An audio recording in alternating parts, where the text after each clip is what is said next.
She stood there in her diamond-encrusted gown, worth more than most people earn in a year, and looked down at the young man holding the champagne tray. Her lip curled in disgust as she snapped her fingers at him like he was nothing more than furniture.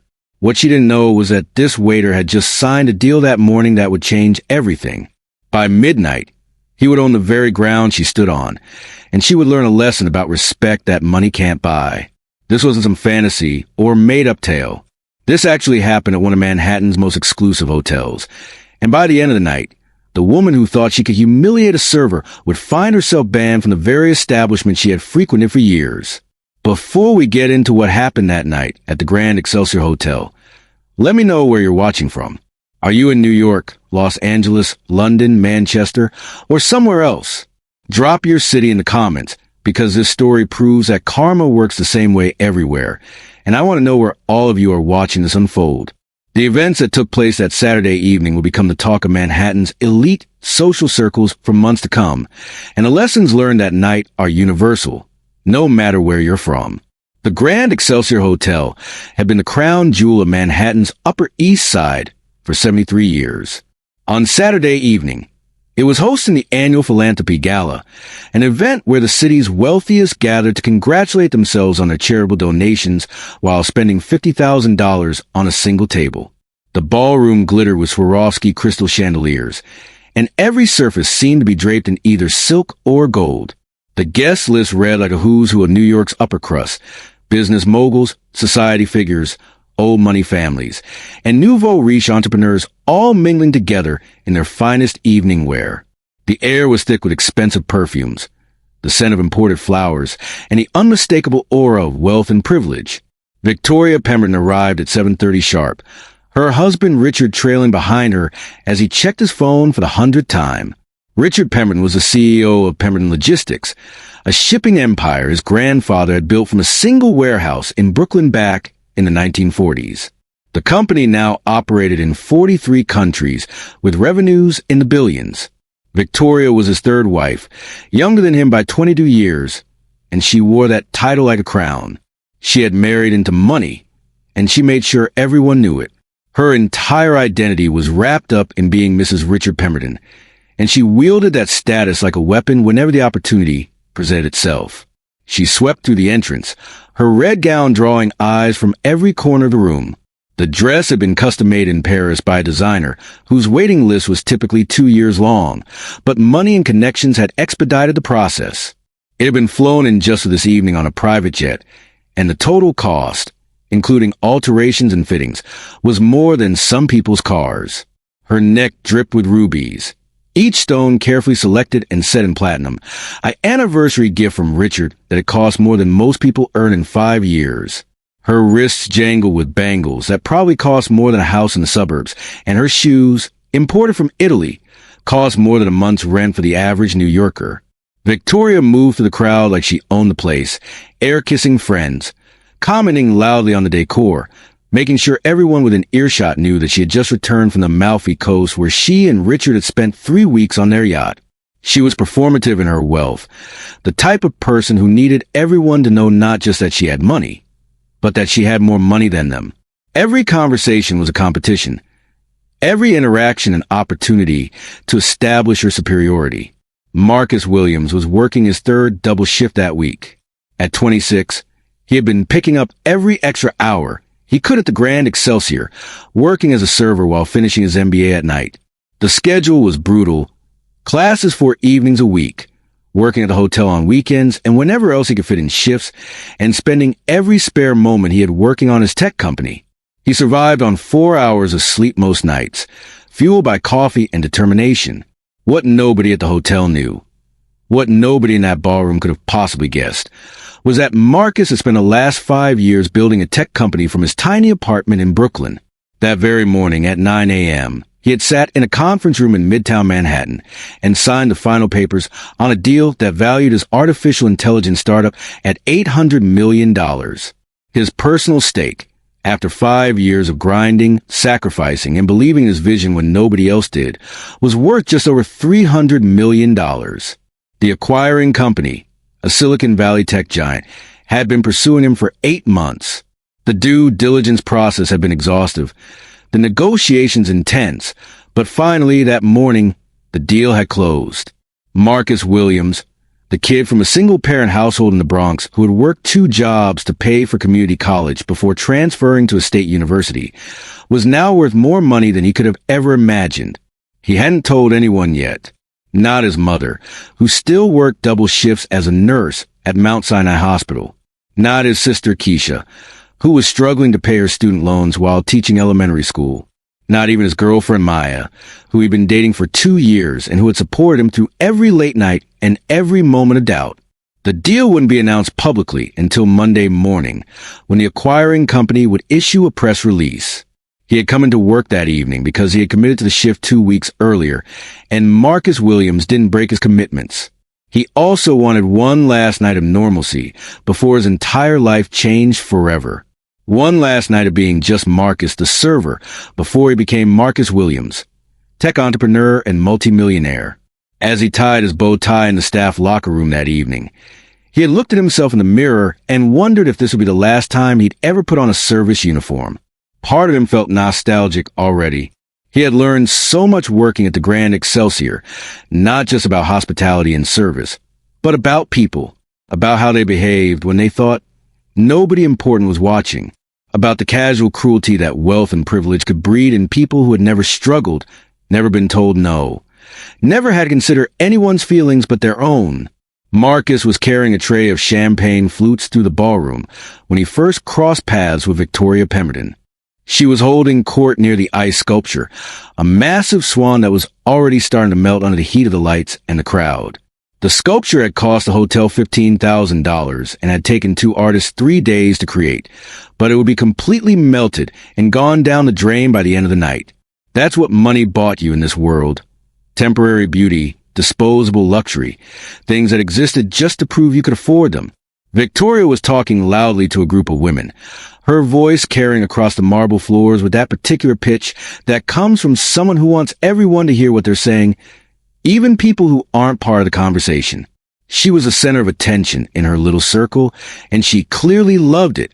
Her gestures were grand and theatrical, her laugh too loud, her entire demeanor screaming for recognition and admiration. I mean, honestly, who designed this event? Victoria was saying, waving her hand dismissively at the ballroom. Last year at the Met Gala, everything was so much more refined. This feels almost provincial. Don't you think, Catherine? I told Richard that if we're going to spend $50,000 on a table, we should at least get Met Gala level production value. But he insists on supporting this particular charity because his father was on the board years ago. Honestly, it's all about legacy and obligation. Sometimes I feel like we're just going through the motions at these things. The other women in her circle were nodding politely, though Marcus could see from their expressions that at least some of them were uncomfortable with Victoria's loud criticism of an event they were all attending. One woman, an older lady in an elegant navy gown, looked particularly pained, probably because she was on an organizing committee and had spent months planning every detail of this evening. Marcus approached with his tray, moving smoothly between the guests. He had done this hundreds of times. He knew how to be invisible, how to read the room, how to anticipate when someone needed a fresh drink, how to navigate through crowds without disrupting conversations, how to be present without being intrusive. It was an art form, really, this kind of service. The best servers were the ones you barely noticed, the ones who anticipated your needs before you knew you had them. Champagne? He offered, stopping beside Victoria's group with a polite smile. Victoria didn't even look at him.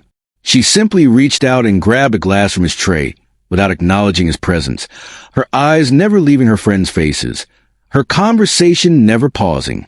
It was as if Marcus was a piece of furniture, a champagne-dispensing robot, not a human being deserving of even basic acknowledgement. One of the other women, the older lady in navy, thanked him with a warm smile and a nod. Another woman took a glass and said, "Thank you so much," making eye contact. But Victoria acted as if the champagne had simply materialized in her hand through magic or divine intervention. Victoria took a sip of the champagne, made a face like she just tasted spoiled milk, and then turned to look directly at Marcus for the first time. Her eyes scanned him up and down, taking his appearance with the kind of critical assessment usually reserved for livestock at auction or artwork of dubious provenance. Her expression made it clear that whatever she was seeing, she found it wanting. "This is warm," she said flatly, holding the glass away from her body as if it might contaminate her. Marcus kept his expression neutral, maintaining professional demeanor he'd cultivated over 2 years of dealing with difficult guests.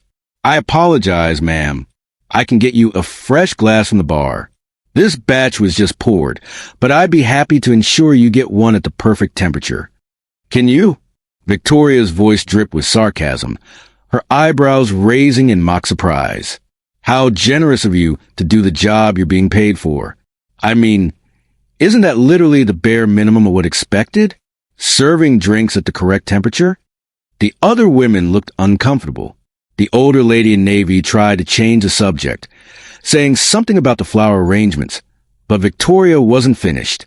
She was just getting started, and she had found a target for what appeared to be a general dissatisfaction with everything around her.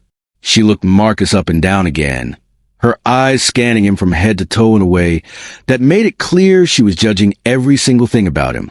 His height, his build, his posture, the way he held a tray, the polish on his shoes, everything was being assessed and found inadequate. You people really need to understand that when you're serving at an event like this, everything needs to be perfect. We're not at some roadside diner. We're not at Applebee's or wherever. This is the Grand Excelsior. This is one of the finest hotels in Manhattan. Do you even understand what that means? Do you comprehend the level of service that's expected here? Marcus felt his jaw tighten, but he kept his voice steady and professional.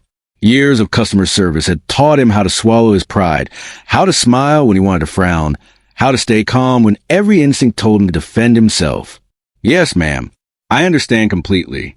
I'll get you that fresh glass right away. Would you prefer a different vintage? Or would you like me to bring you another glass of same?" "See that you do," Victoria said, waving him away with a dismissive flick of her wrist, the kind of gesture you might make to shoo away a persistent insect or an annoying child. "And try to be quicker about it this time. We shouldn't have to wait for proper service. Time is money, and frankly, we've paid enough to expect efficiency." As Marcus walked away, he heard Victoria say to her friends, loud enough that he was clearly meant to hear it, "I swear, the quality of staff has just gone downhill everywhere. You can't find good help anymore. It's like nobody takes pride in their work these days. Richard keeps telling me we should just stick to our club events where at least the staff understands who they're serving, and honestly, he might be right. At least at the club, the servers know their place, and they know how to do their jobs properly." One of her friends murmured something in response, but Victoria continued, "I mean, did you see the way he was holding that tray? Sloppy. Completely unprofessional. And that champagne was practically room temperature. If I wanted warm champagne, I'd drink it in my living room. When you're paying these prices, you expect excellence, not mediocrity." Marcus went to the bar, taking a long way around so he could collect himself. He greeted Maria, the head bartender, who had been working at the Grand Excelsior for 15 years. She took one look at his face and knew something had happened. "You okay, Marcus?" she asked quietly while preparing a fresh glass of champagne. "Yeah," he said. "Just another night in paradise." Maria gave him a knowing look. She had dealt with hundreds of guests like Victoria Pemberton over the years. "Table 3? Close. Near the ice sculpture." "Ah, the red dress." She's been complaining since she walked in. Complained that valet took too long. Complained that the coat check girl didn't smile properly. Complained that her table assignment wasn't close enough to the stage. Some people just wake up looking for things to be unhappy about. Marcus took the fresh glass of champagne, perfectly chilled with tiny bubbles rising in elegant columns, and brought it back to Victoria. She took it without looking at him, without saying thank you, without any acknowledgement whatsoever that he was a human being who had just performed a task for her. She simply grabbed a glass from his hand, took a sip, and continued her conversation, as if he had never existed at all. That interaction set the tone for the rest of the evening. For the next hour, Marcus worked the room, serving drinks, clearing plates, doing his job with the same professionalism he always brought to his work. But Victoria Pemberton seemed to have marked him somehow, singled him out as a target for her dissatisfaction with the world. Every time he was anywhere near her, she found something to criticize. When he was serving champagne to a group near her, she made a loud comment about servers who don't pay attention to where they're walking. When he was clearing empty glasses from a table, she told her companions that the staff seemed poorly trained in proper clearing procedures. She was watching him, tracking him, looking for opportunities to demonstrate her superiority by pointing out his supposed inadequacy. An hour later, Marcus was serving at one of the main dinner tables when he heard a sharp voice calling out, cutting to the pleasant murmur of dinner conversation like a knife through silk. "Excuse me. You." He turned to see Victoria Pemberton sitting at table 3, one of the premium tables right near the stage where the evening speakers would be presenting. She was gesturing at him impatiently, snapping her fingers in the air like she was trying to get the attention of a dog or a taxi. The finger snapping was particularly galling, a gesture so dismissive and dehumanizing that Marcus felt a flash of anger rise in his chest before he pushed it back down. Marcus walked over, maintaining his professional composure. "Yes, ma'am? How can I help you?" "This salmon is undercooked," Victoria announced loudly, pushing her plate toward him with enough force that it slid across the tablecloth and nearly went over the edge. Marcus caught it just in time. "It's practically raw. It's still swimming on the plate. Do they not have proper chefs in the kitchen? Did someone who actually knows how to cook prepare this food, or did they just pull someone random off the street and put them in front of a stove?" Marcus glanced at the plate. The salmon looked perfectly cooked, medium rare with a beautiful pink center, exactly as it was supposed to be served according to the menu that had been carefully planned by the hotel's award-winning executive chef. The dish was Atlantic salmon with a lemon dill beurre blanc, roasted asparagus, and fingerling potatoes. Several other guests at the table had empty plates, having clearly enjoyed their meals. One man was literally finishing the last bite of the salmon as Marcus stood there. "I'd be happy to take that back to the kitchen for you, ma'am," Marcus said politely. "I can have the chef prepare it more to your liking. How would you prefer it cooked?" "I don't want it taken back," Victoria snapped, her voice rising. Other tables were starting to look over now, curious about the commotion. "I want to speak to your manager. This entire evening has been a disaster from start to finish. The champagne was warm. Now the salmon is raw.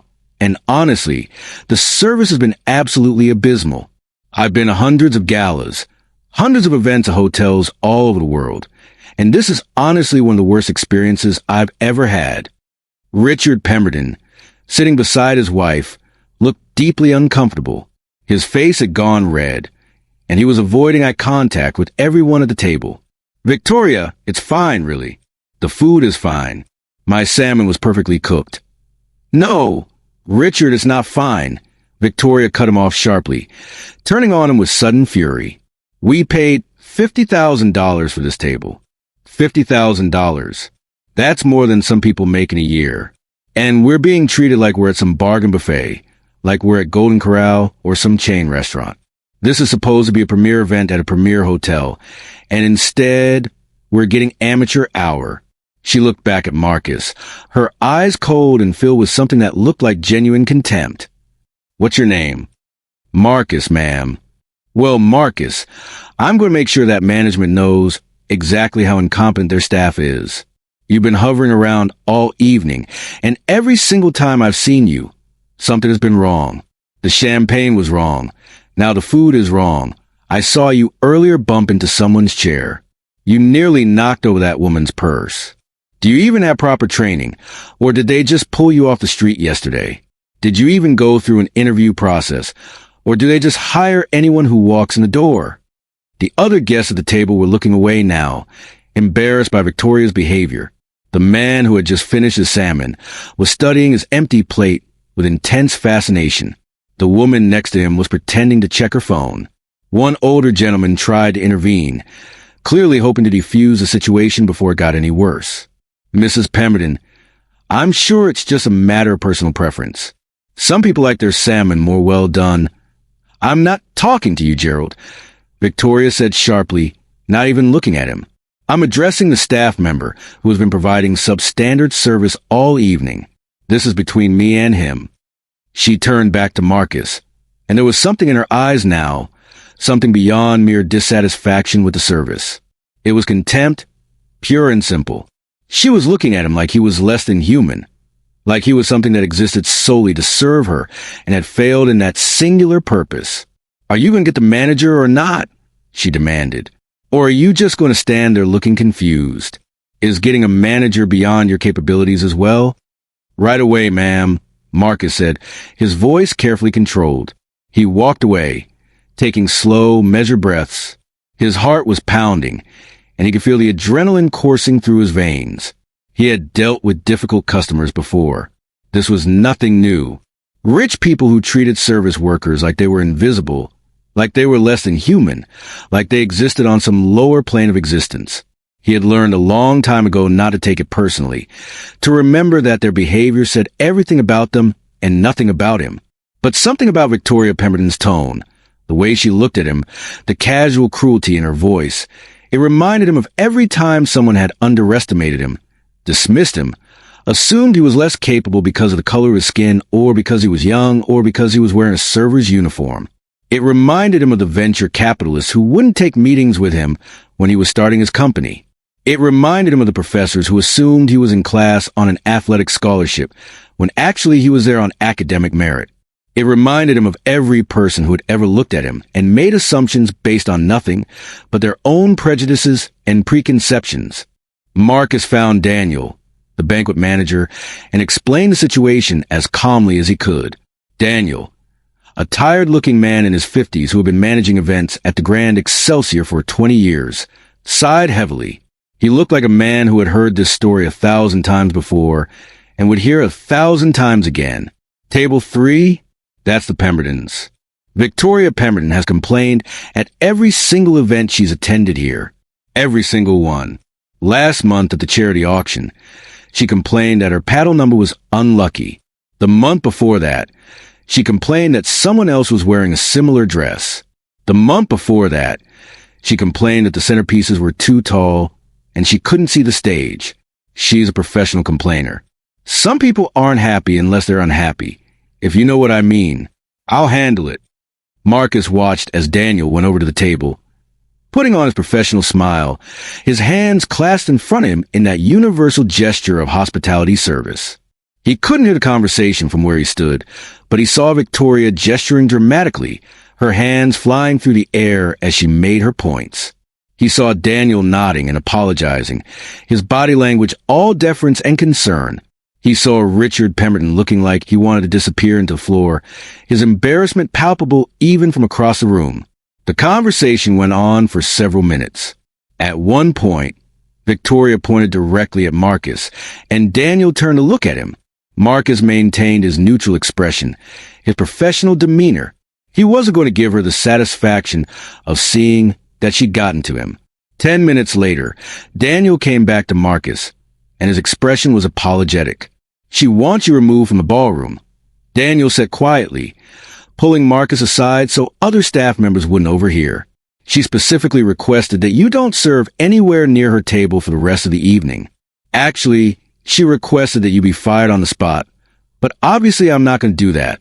She threatened to speak to the owner, threatened to leave a terrible review on every platform she can find, threatened to tell all her society friends about the terrible service." Marcus felt a flash of anger, hot and sharp, but he pushed it down. "Understood."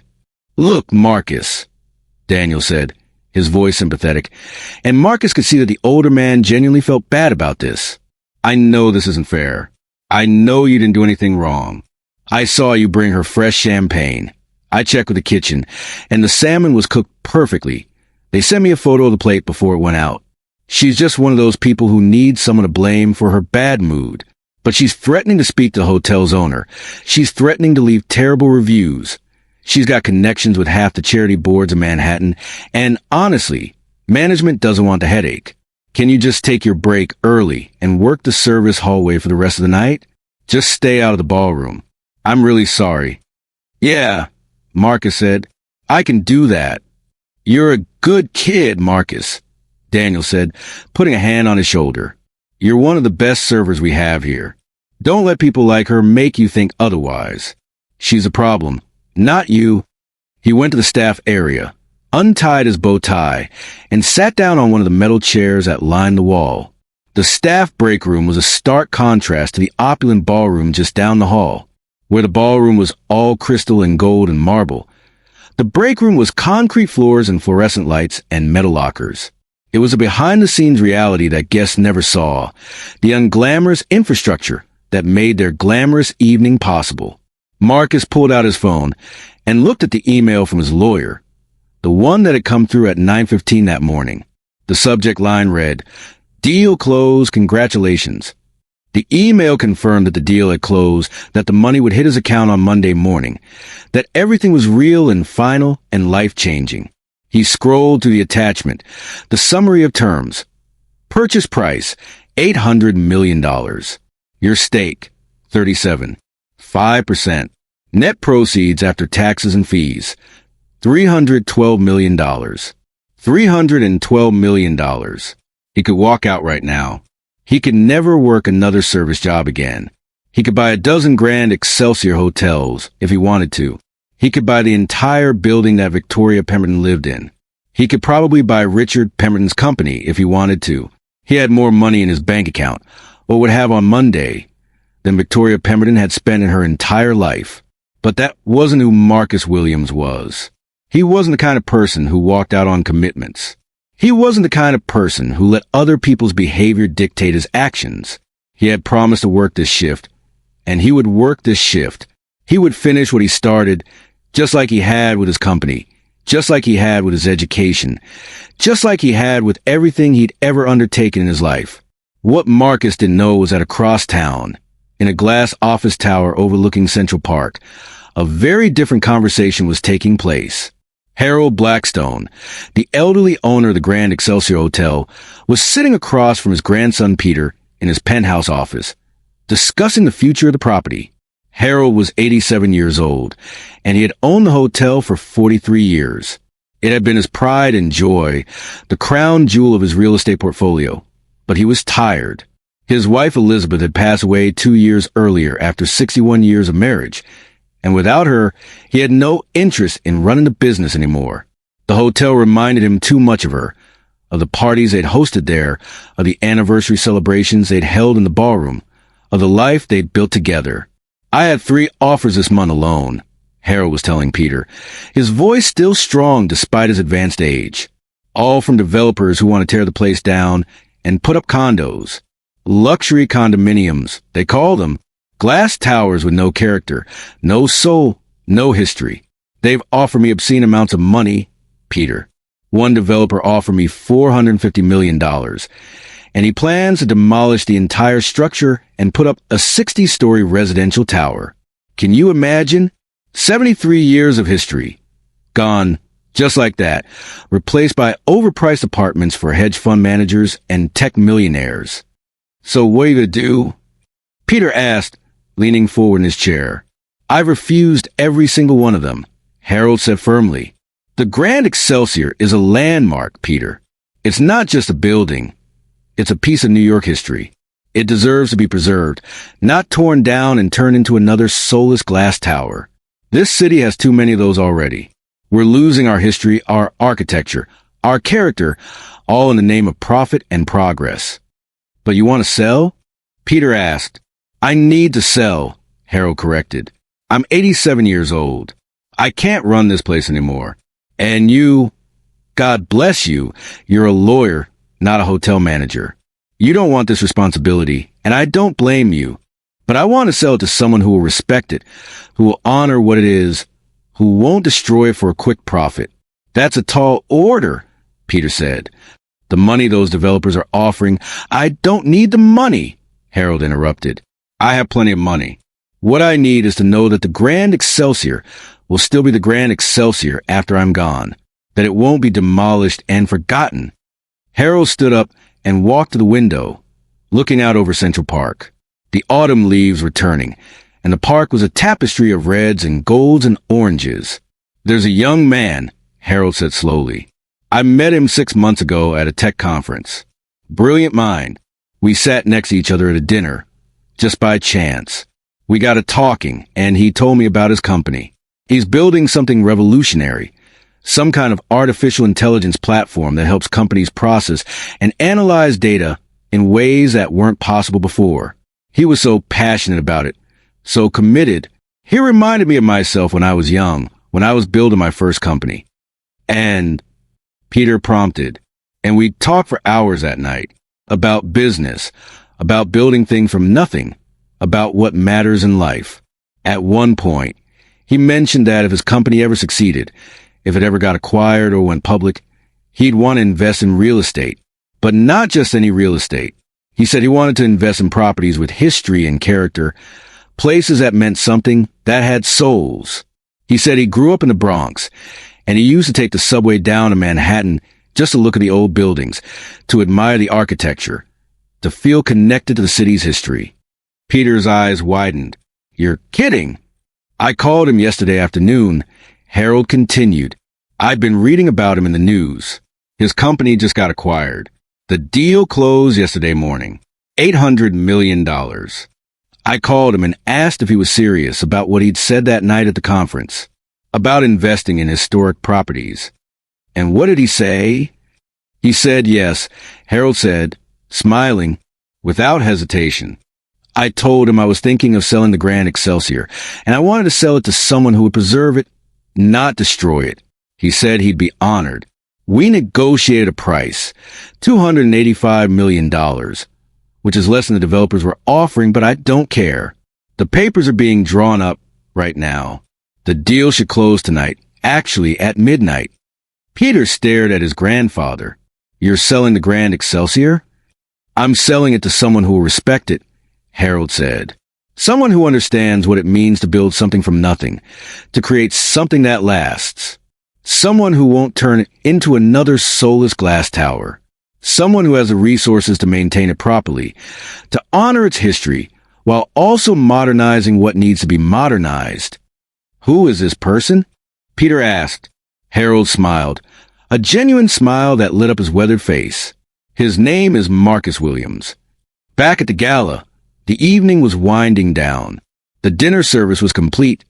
The speeches had been given, and the band was playing soft jazz as guests lingered over coffee and dessert.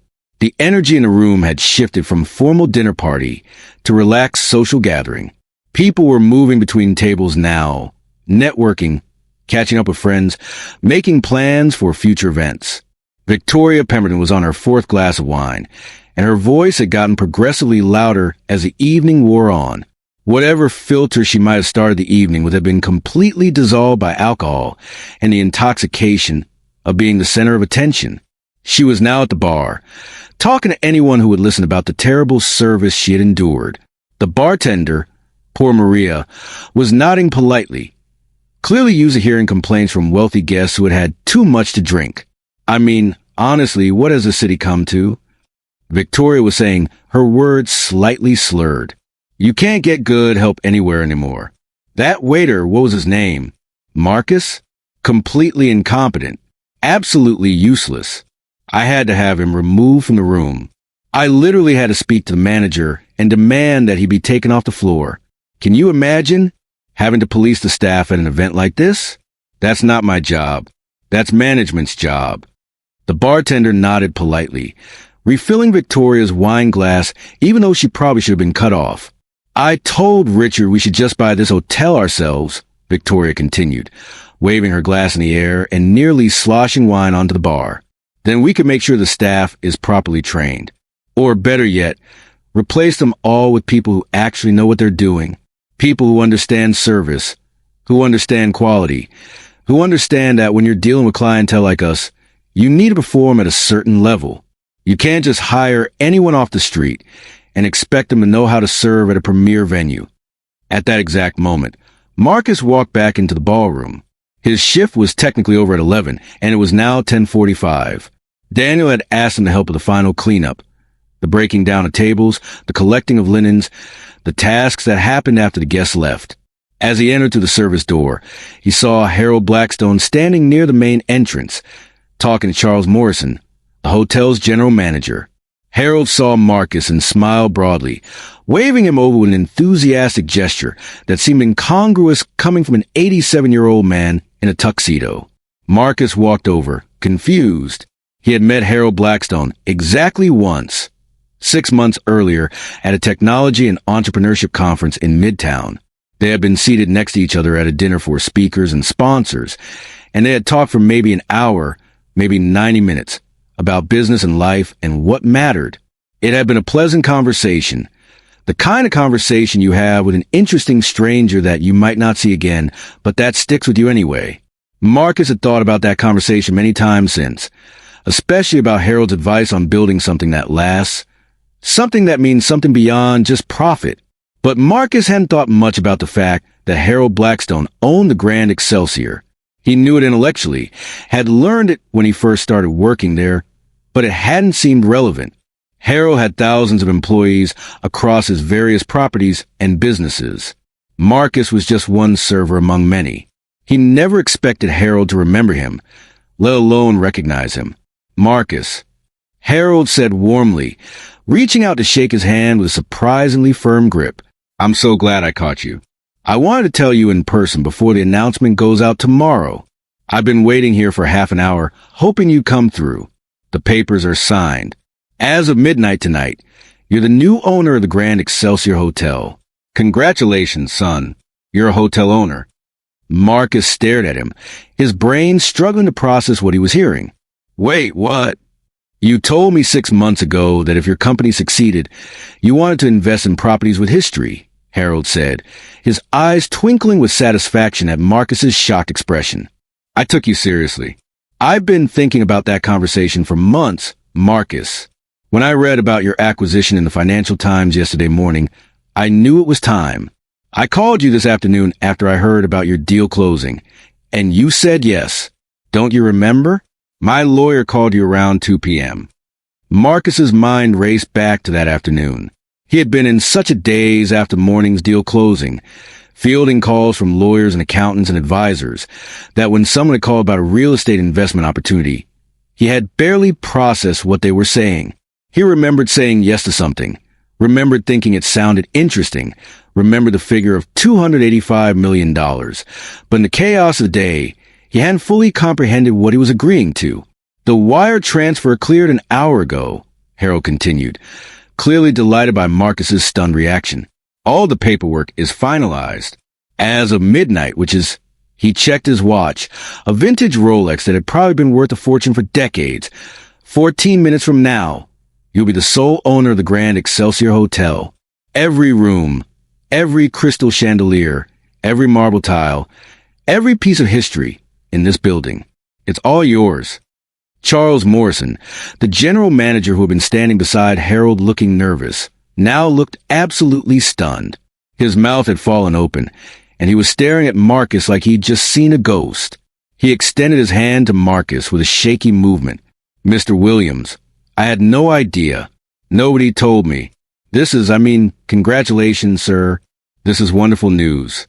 Assuming you're planning to keep the hotel operational, you're not planning to demolish it? Demolish it? Marcus said, still processing. No, of course not. Why would I? He looked at Harold. This is really happening? I really just bought this hotel? You really did, Harold confirmed. And I couldn't be happier about it. I've been looking for the right person to take over the Grand Excelsior for 2 years now. I've turned down offers from developers who wanted to tear it down, from hotel chains who wanted to rebrand it, from investors who just saw it as a number on a balance sheet. But you, Marcus, you understand what this place is. You understand history and legacy and building something that matters. That's why I wanted you to have it. Marcus was still processing what he had just heard. He owned the Grand Excelsior Hotel, the place where he had been working as a server for 2 years, the place where just an hour ago he had been humiliated and removed from the ballroom because a wealthy guest had complained about him. He now owned this entire building, this entire business, this entire piece of Manhattan real estate history.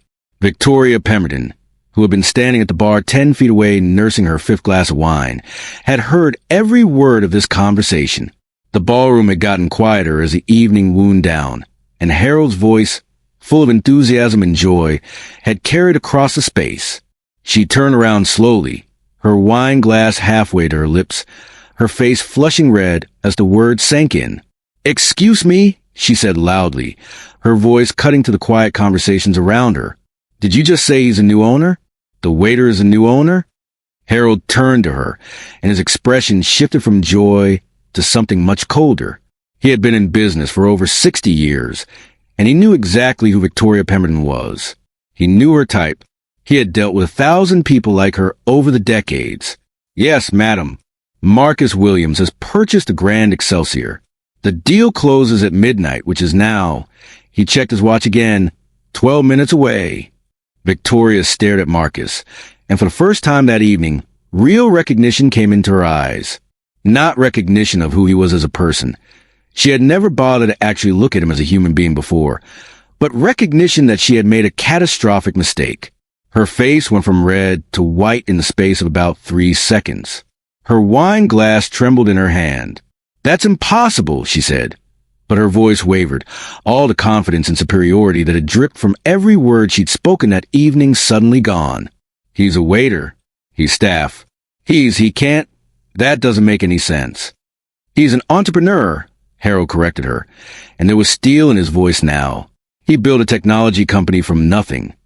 From a tiny apartment in Brooklyn, working 3 jobs while finishing his MBA at night. He sold that company yesterday morning for $800 million. He's brilliant. He's hardworking. He's exactly the kind of person who should own a property like this. And yes, he worked here as a server, which tells you something about his character. He didn't need to work here. He could have taken investor money and lived comfortably while building his company. But he chose to work, to earn his own money, to not owe anyone anything.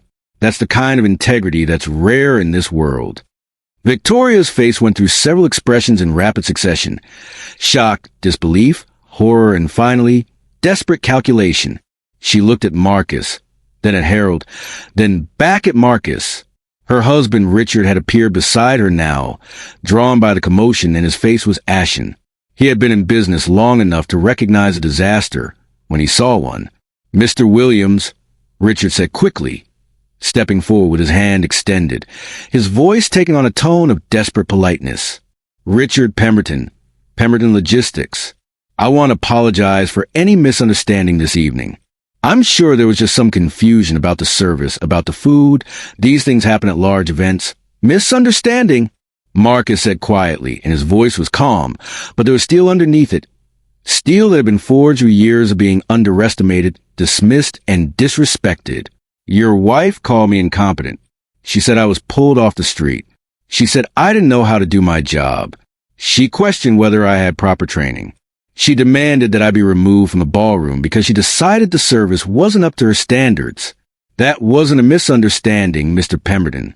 That was deliberate disrespect. That was cruelty. That was your wife treating another human being like they were less than human because she thought she could get away with it." The ballroom had gone completely silent now. Every single person still in the room had stopped what they were doing and was watching this confrontation unfold. Guests who had been saying their goodbyes were frozen in place. Staff members who had been clearing tables had stopped mid-motion. The band had finished their song and hadn't started another one. Everyone was watching. Victoria tried to speak, her voice coming out shrill and desperate. "I didn't know who you were. I didn't know. You didn't know what?"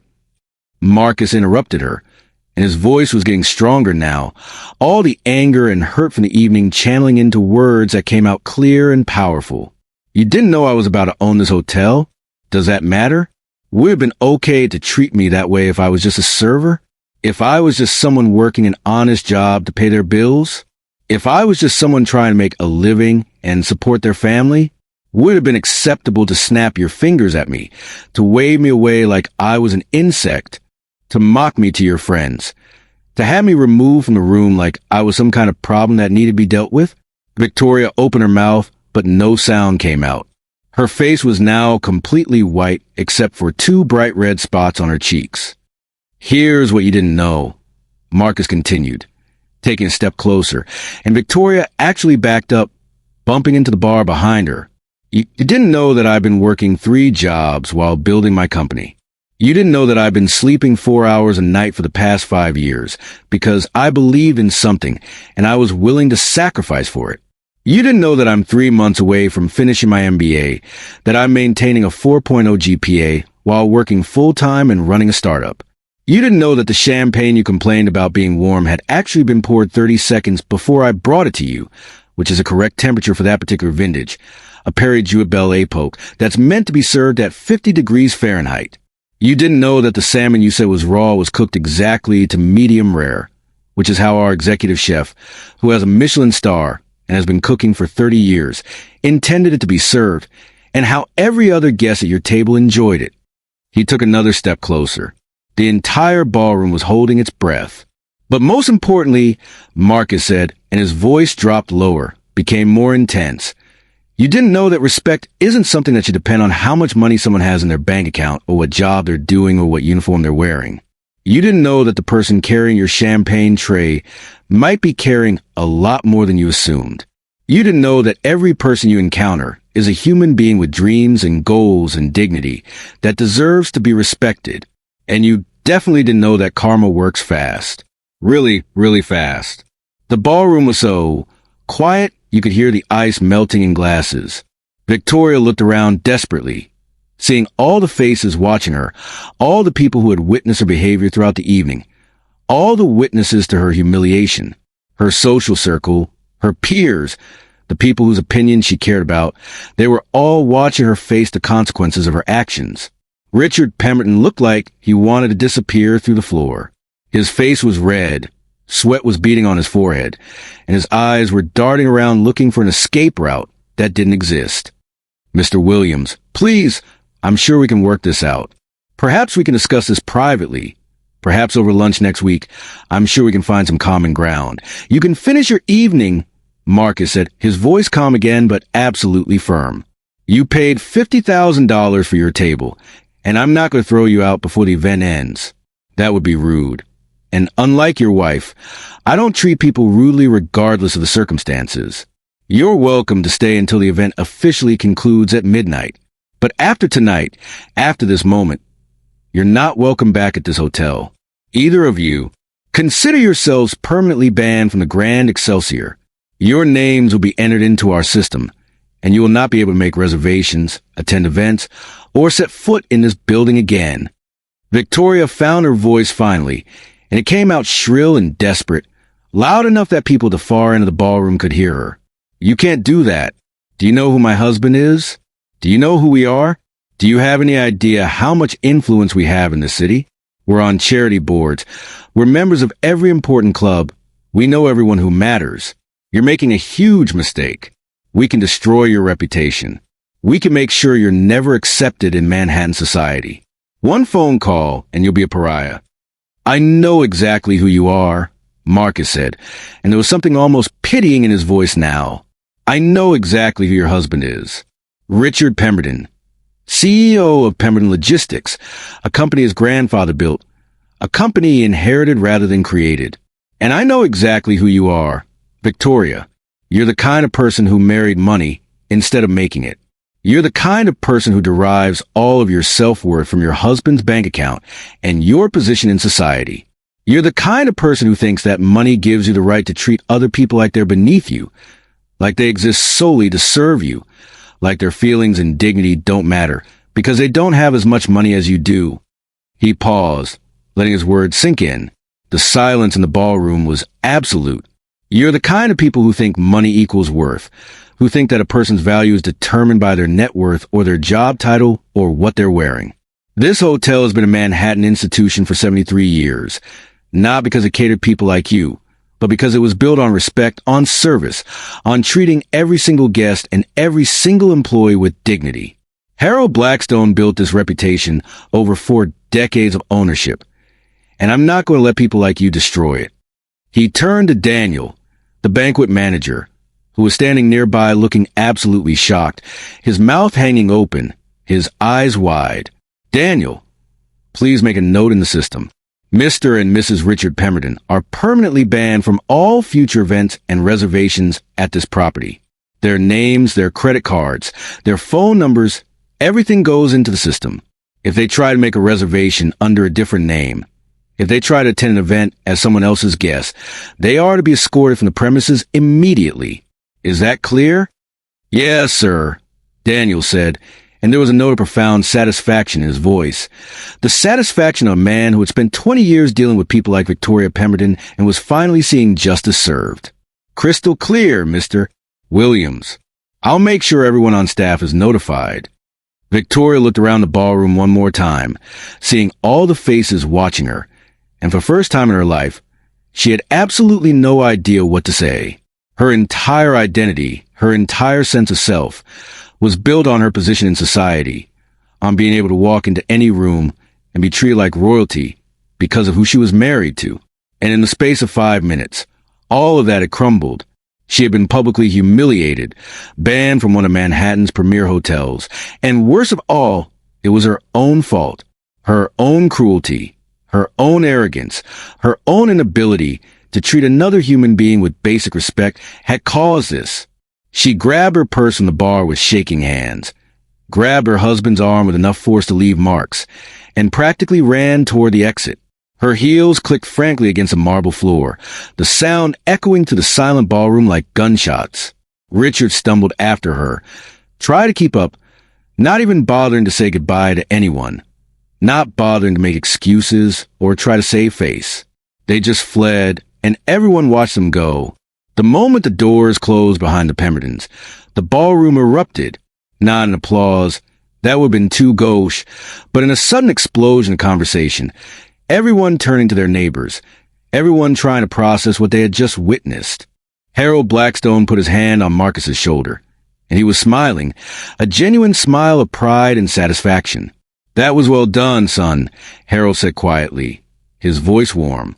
"This hotel needs someone who understands that every person who walks through these doors deserves respect, whether they're a guest who's paying thousands of dollars or an employee who's working minimum wage. That's what makes a place like this special. That's what gives it soul." Marcus nodded, still processing everything that had happened, the adrenaline still coursing through his veins. "I worked here for 2 years," he said, his voice quieter now. "I've seen how the staff gets treated sometimes by guests like her. It's not right. It's never been right. People like Victoria Pemberton, they think that because they have money, they can treat other people however they want. They think service workers are less than human, that they don't have feelings or dignity or dreams of their own. I've been on the receiving end of that treatment more times than I can count, and I promised myself that if I ever had the power to change it, I would." "Then change it," Harold said, squeezing his shoulder. "It's your hotel now. Make it what you want it to be. Make it the kind of place where everyone, from the CEO to the dishwasher, is treated with respect and dignity." The general manager, Charles Morrison, approached him again, and he had recovered from his initial shock. He was smiling now, though he still looked a bit dazed. "Mr. Williams, we'd love to schedule a meeting first thing Monday morning to discuss your vision for property. There are operational matters we should review, staffing decisions, budget considerations, capital improvements that have been delayed." "Absolutely," Marcus said, his mind already racing with ideas and possibilities. "But before we do that, before we talk about any operational issues or financial matters, I want to talk to all the staff. Every single person who works here, from housekeeping to maintenance to front desk to management. I want to hear what they think needs to change. I want to hear about their working conditions, their concerns, their ideas for making this place better. Can you arrange an all-staff meeting for sometime next week?" Charles looked surprised. "An all-staff meeting? All 340 employees?" "Everyone," Marcus confirmed. "This hotel only works because of the people who work here every day. They're the ones who know what needs to be fixed, what needs to be improved, where the problems are. I want to hear from them first before I make any major decisions." Daniel, the banquet manager, stepped forward, and Marcus could see that the older man's eyes were wet with emotion. "Mr. Williams, can I just say, on behalf of everyone who works here, thank you. We all saw what happened earlier with Mrs. Pemberton. We all saw how she treated you. And we all deal with that kind of treatment more often than we should, more often than anyone should have to deal with it. The fact that you stood up for yourself, that you stood up for all of us, that you're making it clear that kind of behavior won't be tolerated anymore. That means everything. That means more than you could possibly know. Marcus shook his head. I didn't stand up for you, Daniel. I stood up for basic human dignity. I stood up for the principle that every person deserves respect, regardless of what they do for a living. Nobody should have to deal with what Victoria Pemberton did tonight. Nobody should have to smile and take abuse from people who think money gives them the right to be cruel. And I'm going to make sure that doesn't happen here anymore. One of the other servers, Alicia, a young woman in her early 20s who Marcus had worked with dozens of times over the past 2 years, came up to him. She looked like she was trying not to cry. Is it true? She asked, her voice shaking. Did you really just buy this whole hotel? Like, the entire building? Marcus smiled at her, a genuine smile that reached his eyes. Apparently so. I'm still processing it myself. To be honest, this morning I was a tech entrepreneur who just sold his company. Tonight, I'm apparently a hotel owner. It's been a very strange day. Oh my God, Alicia said, and then she started laughing, a slightly hysterical laugh that came from emotional overload. Victoria Pemberton must be losing her mind right now. She's probably already on the phone with every person she knows, trying to do damage control, trying to spin this somehow. But there's no spinning this. Everyone saw what happened. Everyone saw how she treated you, and everyone saw you ban her from a hotel. She's done. Her reputation is finished. Probably, Marcus agreed, though he didn't take any particular pleasure in that thought. He wasn't interested in revenge or in destroying Victoria Pemberton's social standing.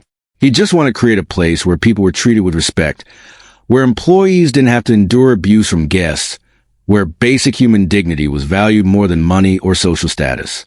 The rest of the evening took on a surreal quality, like Marcus was moving through a dream. Guests who had witnessed the confrontation came up to congratulate him, to shake his hand, to ask about his company and his technology.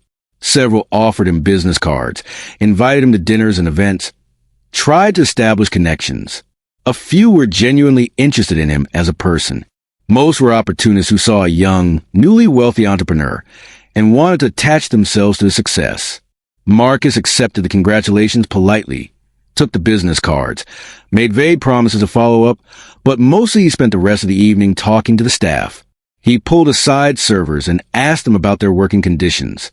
He found the head of housekeeping and asked about staffing levels and equipment needs. He tracked down the chief engineer and asked about the building's infrastructure and what repairs have been deferred due to budget constraints. He went back to the kitchen and talked to the chefs about food costs and menu planning and vendor relationships. By the time midnight rolled around, the gala was officially over. The last guests had left, saying their goodbyes, kissing cheeks, making plans for future social engagements.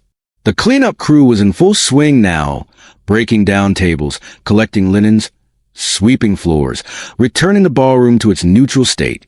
Marcus stood in the middle of the empty ballroom, looking at the crystal chandeliers that were now his, the marble floors that were now his, the architecture that had stood for nearly 3/4 of a century and was now his responsibility to preserve.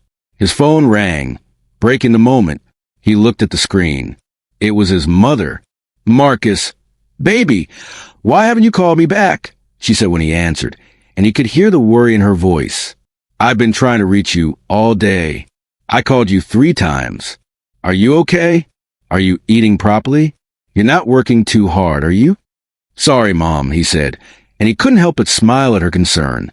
After everything that had happened, after selling his company for $800 million and buying a hotel and publicly confronting a wealthy socialite, his mother was worried about whether he was eating properly. "It's been a crazy day. Actually, it's been the craziest day of my life." "Well, I hope you're taking care of yourself," she said. "You work too hard, baby. You always have.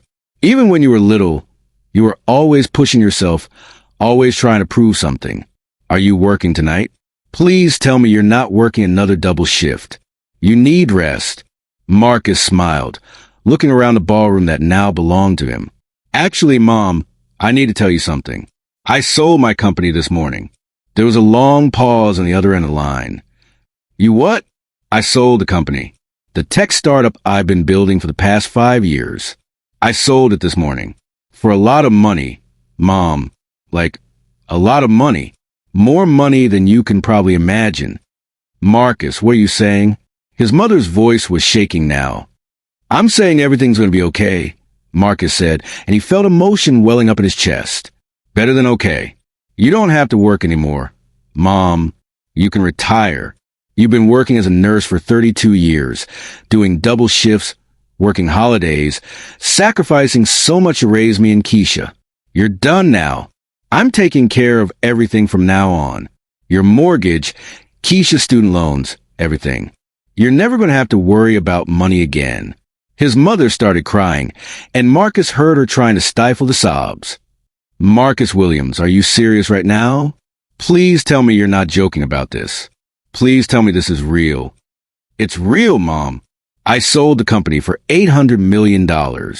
My share is $312 million.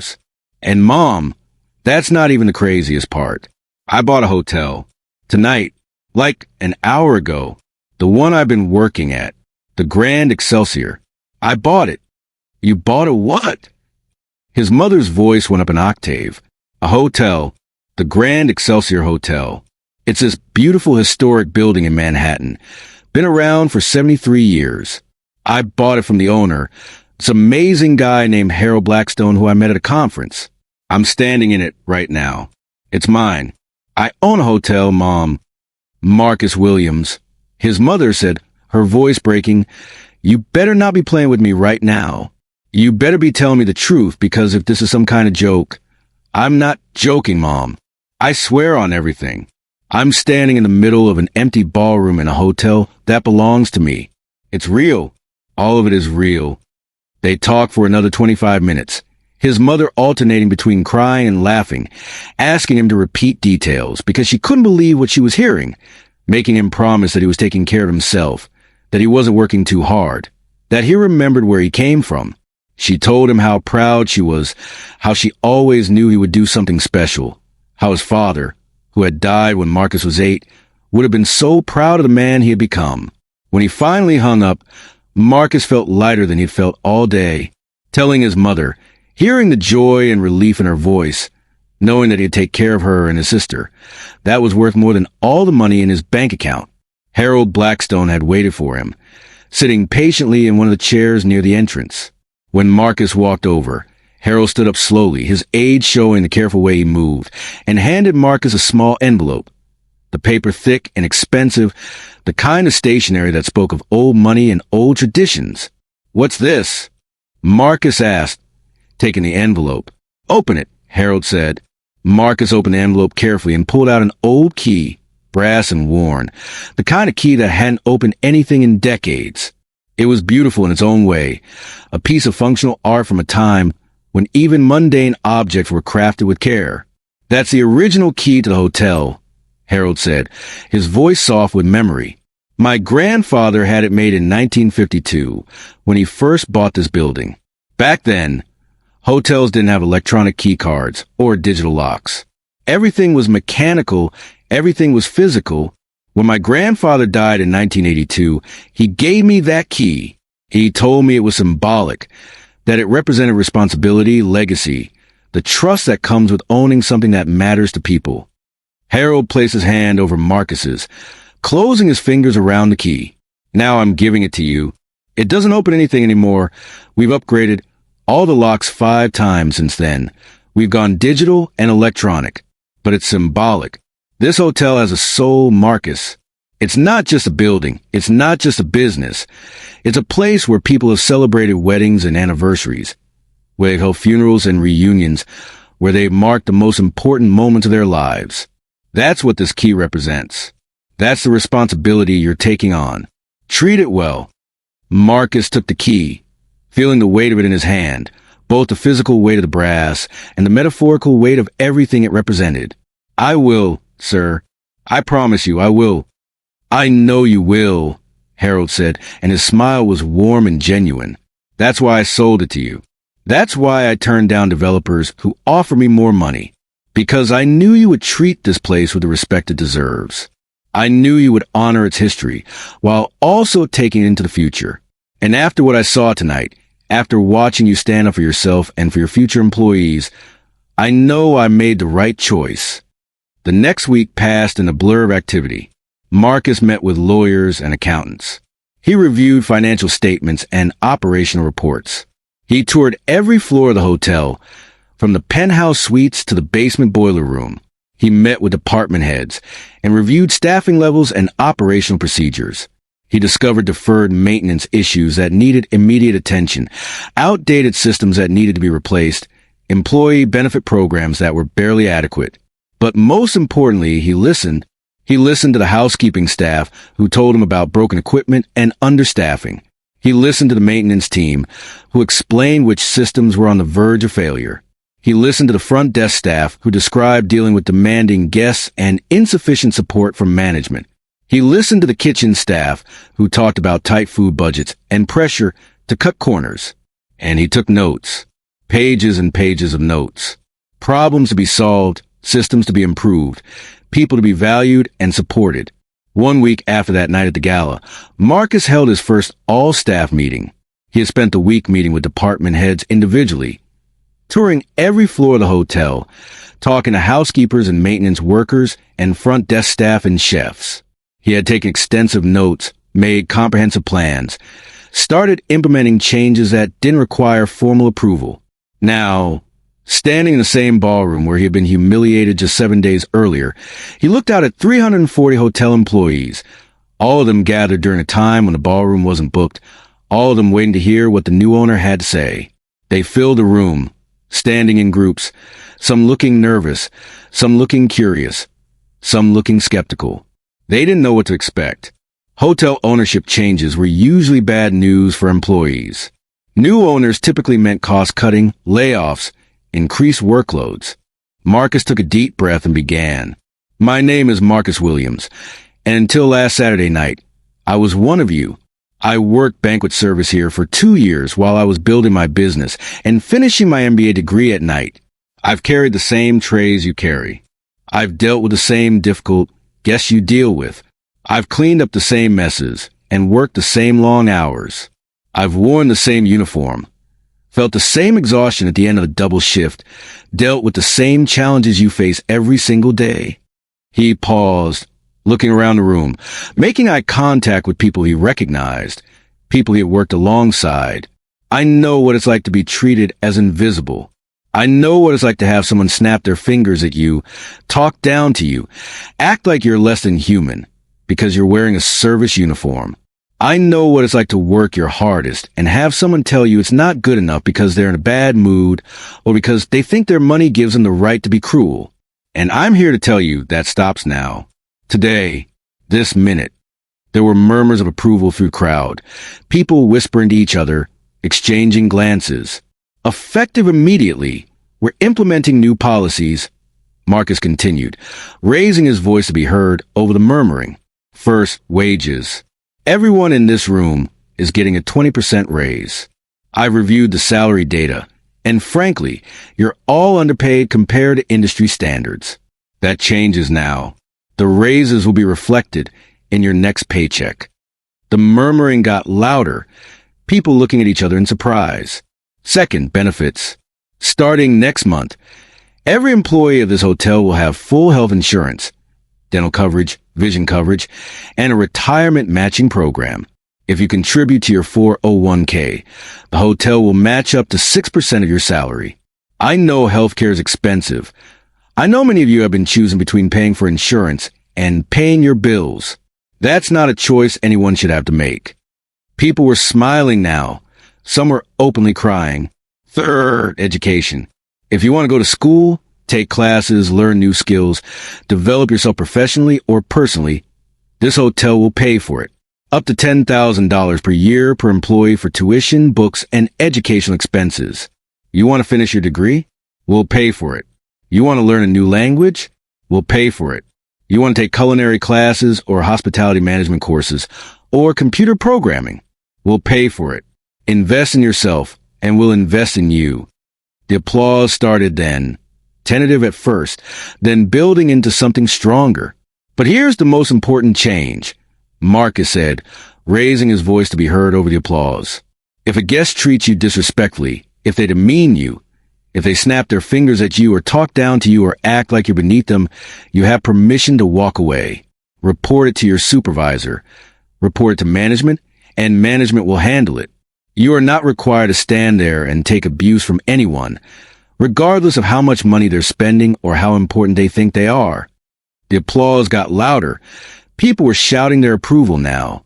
And if a guest is abusive, threatening, or discriminatory, they will be asked to leave. Permanently. We will ban them from this hotel. I don't care who they are. I don't care how much money they have. I don't care what boards they sit on or what connections they have. Nobody gets to treat our employees like they're less than human. Nobody. The room erupted in applause, real thunderous applause that echoed off the crystal chandeliers and marble walls. This hotel was built on the principle of service, Marcus said, his voice cutting through the applause. But service doesn't mean servitude. Service doesn't mean accepting abuse or tolerating disrespect. You all work incredibly hard to make this place run, to make our guests comfortable, to maintain the standards of excellence that have made the Grand Excelsior what it is for 73 years. You deserve respect for that work. You deserve dignity. You deserve to be valued. And you're going to get it. I promise you that. The applause continued for a full minute. When it finally died down, Marcus opened the floor to questions. For the next hour, he stood in that ballroom and answered every question anyone had about the hotel's future plans, about job security, about working conditions, about everything. He was honest about the challenges they faced, honest about the improvements that needed to be made, honest about his vision for what the hotel could become. After the meeting, Daniel came up to Marcus, and the banquet manager's eyes were red from crying. In 20 years of working here, he said, his voice thick with emotion, I've never heard an owner say anything like that. I've never heard anyone talk about employees like they're human beings who deserve respect and support. Never. Then it was long overdue, Marcus said simply. The story of what happened that night at the Gala spread quickly through Manhattan social circles, carried by the hundreds of guests who had witnessed the confrontation, amplified by social media and gossip, and the irresistible appeal of the story about karma and comeuppance. Victoria Pemberton became something of a cautionary tale, the woman who was so cruel to a server that he bought the hotel and banned her. The story was embellished and exaggerated, as these stories always are, but the core truth remained. She had treated someone badly, and she had faced consequences. Some people felt sorry for her, said Marcus had overreacted, said banning her was too harsh. Most didn't. Most people, especially people who had ever worked in service industries, who had ever been treated like they were invisible or less than human because of their job, celebrated the story. Marcus Williams became a minor celebrity, profiled in business magazines, invited to speak at conferences, held up as an example of success that didn't forget where it came from. Richard Pemberton quietly filed for divorce 3 months later. The story of his wife's behavior at the Gala had spread through his business circles, and he was tired of being associated with her behavior, tired of the embarrassment, tired of the damage to his reputation. The divorce was expensive, but he considered it worth every penny to separate himself from the incident. Victoria tried to do damage control, tried to spin the story, tried to claim she had been misunderstood, or that Marcus had been oversensitive, or that the whole thing had been blown out of proportion. But nobody was buying it. Too many people had witnessed what happened. Too many people had seen the way she treated Marcus. The contempt in her voice, the cruelty in her eyes.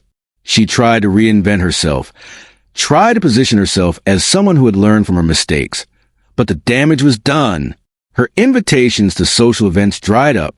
Her position on charity boards became untenable. Her entire social standing, the thing she had built her identity on, crumbled. The Grand Excelsior Hotel thrived under Marcus's ownership.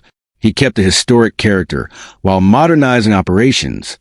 He invested millions in deferred maintenance, upgrading electrical systems and plumbing, restoring architectural details that had been neglected, replacing worn carpets, and updating guest rooms without destroying their classic charm. He implemented all the staff policies he had promised at that first meeting and more. He created a scholarship program for employees' children. He established a profit-sharing plan, So employees benefited when the hotel did well. He brought in consultants to improve training programs, to create career development paths, to ensure every employee had opportunities for advancement. Word spread through the hospitality industry that the Grand Excelsior was a great place to work. Applications flooded in. Marcus could be selective, could hire the best people, people who shared his values about service and respect and excellence. The quality of service improved. Guest satisfaction scores went up. The hotel started winning awards, getting featured in travel magazines, being recognized as not just a beautiful historic property, but as a model for how hotels should treat their employees. Marcus proved that you could run a profitable business while also treating your employees with dignity and respect. The hotel's revenue increased by 32% in the first year under his ownership. Profitability improved even more because employee turnover dropped dramatically. When you pay people well, treat them with respect, and give them opportunities to grow, they stay. They take pride in their work. They provide better service. Guests notice. They come back. They tell their friends. It's a virtuous cycle. And every year, on the anniversary of that night, Marcus worked a shift as a server in the ballroom. He put on the uniform, tied the bow tie, carried trays of champagne, served dinner to guests who had paid thousands of dollars for their tables. Some guests recognized him and were charmed by the gesture. Some didn't recognize him at all and treated him exactly the way guests had always treated servers, which ranged from polite to indifferent to occasionally rude. It reminded him why he had made the changes he made. It kept him grounded. It ensured he never forgot what it felt like to be on the other side of service. Harold Blackstone passed away 18 months after selling the hotel, dying peacefully in his sleep at age 89. His family held a memorial service at the Grand Excelsior, in the same ballroom where Marcus had been humiliated and then vindicated. Over 1,000 people attended, a testament to Harold's long life and the respect he had earned over decades in business. Marcus gave one of the eulogies, talking about Harold's integrity, his commitment to preserving history, his understanding that businesses are made of people and should be run with humanity and compassion. After the service, Harold's grandson Peter came up to Marcus. "He talked about you all the time in those last months." Peter said, "He said selling the hotel to you was one of the best decisions he ever made. He said you understood what the hotel meant, what it represented. He died happy knowing it was in good hands." Marcus felt tears in his eyes. "He taught me a lot in the short time I knew him, about legacy, about responsibility, about building things that last. He taught a lot of people a lot of things," Peter said, "but I think you were one of his favorite students." Marcus expanded his business interests over the following years, but the Grand Excelsior remained his pride and joy. He acquired 2 other historic hotels, one in Boston and one in San Francisco, and applied the same principles to both. Preserve the history, modernize the operations, treat employees with respect and dignity, create environments where everyone from guests to dishwashers felt valued. He built a small empire of boutique historic hotels, each one unique, each one profitable, each one known for exceptional service that came from employees who were well paid, well treated, and proud of where they worked. His tech company, the one he had sold for $800 million, became part of a larger platform that did indeed revolutionize data analytics. Marcus remained involved as an advisor and board member, but his heart was in his hotels. He had discovered that he loved hospitality, loved creating spaces where people celebrated important moments, loved the challenge of preserving history while meeting modern standards, loved being able to directly impact people's lives through employment and service. He eventually married Maya, his girlfriend who had supported him through all the late nights and struggles of building his first company. They had a small ceremony, just family and close friends, held in a private dining room at the Grand Excelsior. Maria, the bartender, made the cocktails. Daniel, the banquet manager, oversaw the service. Alicia, the server who had been so shocked that night, was one of the bridesmaids. The hotel wasn't just Marcus's business. It had become his family. Marcus and Maya had 2 children, a son and a daughter. Marcus told them the story of that night at the Gala, when they were old enough to understand it, used it as a teaching moment about respect and dignity, and treating everyone well regardless of their job or station in life. He wanted them to grow up understanding that every person matters, that service work is honorable work, that you can tell a lot about someone's character by how they treat people who are serving them. His son, predictably, worked as a server at the Grand Excelsior during summer breaks when he was in college. Not because he needed the money, but because Marcus insisted. "You need to understand this business from the ground up," Marcus told him. "You need to know what it's like to carry heavy trays and deal with difficult guests and work on your feet for 8 hours. You need to earn people's respect, not expect it because of whose son you are." His daughter worked in housekeeping one summer, making beds and cleaning bathrooms and learning exactly how hard that work was. Both children complained at times, said their friends didn't have to work like this, said it wasn't fair. Marcus would just smile and say, "Life isn't fair, but understanding what other people go through, that's important. That's how you develop empathy. That's how you become a decent human being." The confrontation with Victoria Pemberton became legendary in the hospitality industry. It was taught in hotel management programs as a case study in employee relations and guest management. Where you draw the line between serving guests and protecting employees. How do you balance customer service with human dignity? What happens when the customer is definitely not right? The Grand Excelsior under Marcus Williams became the model for how to answer those questions. Other hotels started implementing similar policies, creating clearer guidelines for dealing with abusive guests, empowering employees to report mistreatment without fear of retaliation, making it clear that no amount of money gave someone the right to be cruel or disrespectful. The industry slowly began to change, to recognize that the old model the customer is always right was outdated and harmful. That good service came from employees who felt valued and protected, not from employees who were forced to endure abuse in silence. Marcus spoke at conferences and was interviewed for articles, always emphasizing the same points. Treat your employees well, and they'll treat your customers well. Respect is a two-way street. Money doesn't give you the right to be cruel. Every person deserves dignity. Build something that matters, not just something that makes money. These weren't revolutionary ideas, but they were ideas that too many people in business had forgotten or never learned in the first place. He stayed in touch with many of the people from that night. Daniel eventually retired after 40 years in hospitality, and Marcus made sure he had a generous retirement package and threw him a party that the entire hotel attended. Maria, the bartender, became the beverage director overseeing all of Marcus's properties, creating signature cocktails and training new bartenders in the art of hospitality. Alicia went to college on the scholarship program Marcus created, got her degree in hotel management, and came back to work at the Grand Excelsior as an assistant manager. Some of Victoria Pemberton's former friends reached out to Marcus over the years, apologizing for not speaking up that night, thanking him for standing up to her, sharing their own stories of times when she had been cruel or dismissive or arrogant. Several admitted they had been afraid of her, afraid of losing their social standing if they called out her behavior.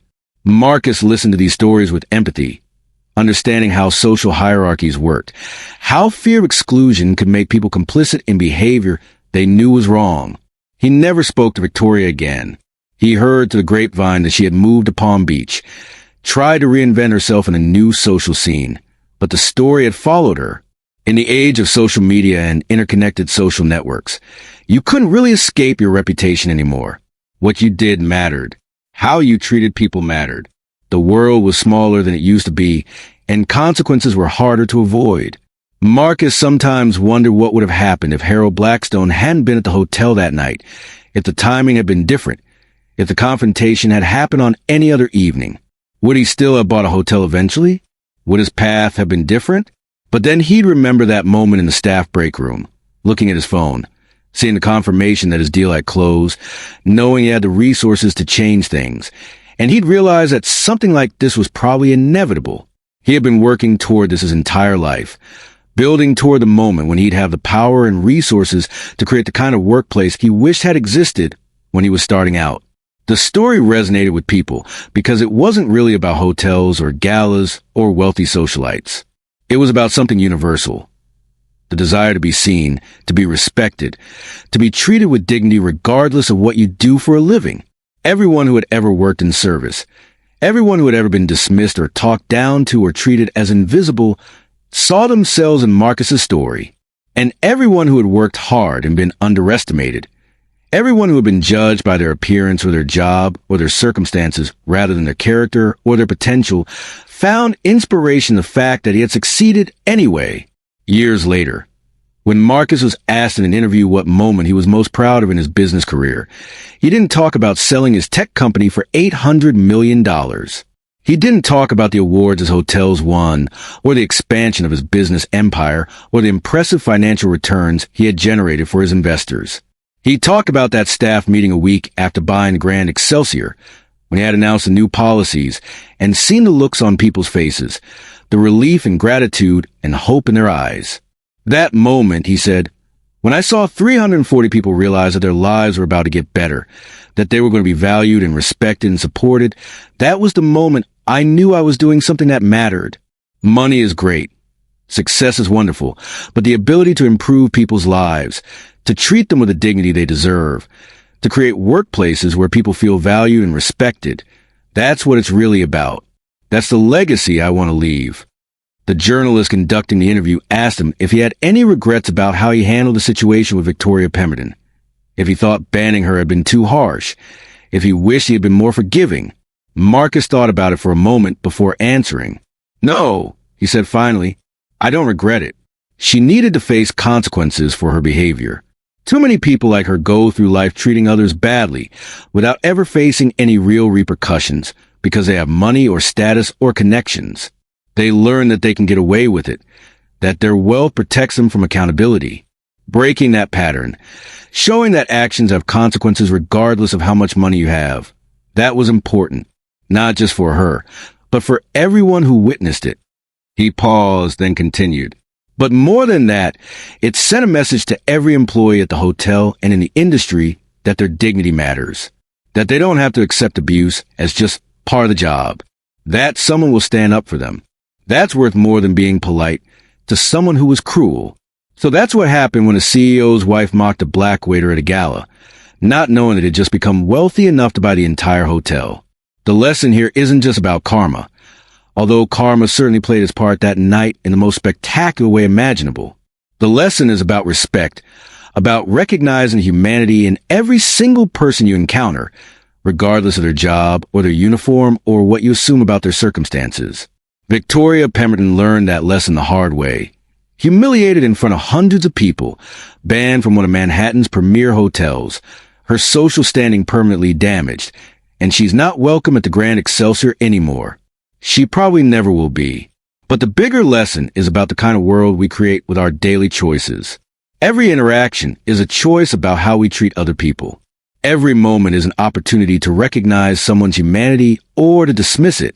Victoria chose dismissal, chose cruelty, chose to treat Marcus like he was less than human because of what he was wearing and what she assumed about him. She paid a price for that choice, but more importantly, her choice revealed who she really was underneath the expensive clothes and jewelry and social status. Marcus chose differently. He chose to build businesses that valued people, to create workplaces where everyone felt respected, to use his success to lift others up rather than to elevate himself above them. His choice revealed who he was too. Someone who remembered where he came from, who understood that character matters more than money, who knew that true success means making the world a little bit better for the people around you. If this story moved you, if it reminded you to treat service workers with respect, if it gave you hope that hard work and dignity still matter in this world, then let me know in the comments. Tell me where you're watching from, whether you're in New York or London or a small town somewhere, and share a time when someone underestimated you or when you witnessed someone being treated unfairly. Share your own story of karma or justice or standing up for what's right. And remember, every person you meet is carrying a story you know nothing about. They might be struggling in ways you can't see. They might be achieving things you can't imagine. They might be one day away from changing their entire life. Treat them accordingly. Treat them with the respect and dignity that every human being deserves, not because of what they do or how much money they have or what they can do for you, but simply because they're human, because that's the kind of world worth building. That's the kind of person worth being. Marcus Williams bought that hotel not to get revenge on Victoria Pemberton, though the timing certainly worked out poetically. He bought it because Harold Blackstone offered him the opportunity to own a piece of history, to preserve something beautiful, to create a business that aligned with his values. But what he did after buying it, the stand he took against disrespect and cruelty, the policies he implemented to protect and value employees, the culture he created where everyone from the CEO to the dishwasher was treated with dignity. That was deliberate. That was intentional. That was Marcus Williams building the kind of world he wanted to live in. And that's a lesson worth $300 million. Actually, it's a lesson that's priceless because it's about something money can't buy. Character, integrity, the courage to stand up for what's right even when it would be easier to stay silent. Victoria Pemberton had all the money in the world, but she lacked those things. Marcus Williams had been working as a server just hours before becoming a multimillionaire, but he had always had those things. That's the difference. That's what matters. That's what this story is really about.